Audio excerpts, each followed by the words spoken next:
सदा सत्स्वरूपं चिदानन्दकन्दं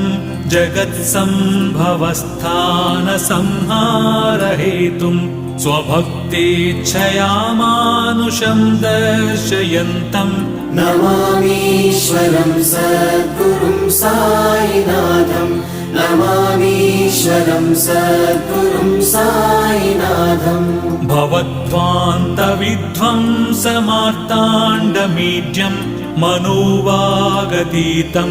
मुनिर्ध्यानगम्यं जगद्व्यापकं निर्मलं निर्गुणं त्वां नमामीश्वरं सद्गुरुं साईनाथं नमामीश्वरं सद्गुरुं साईनाथम् भवाम्बोधिमग्नार्दितानां जनानां स्वपादाश्रितानां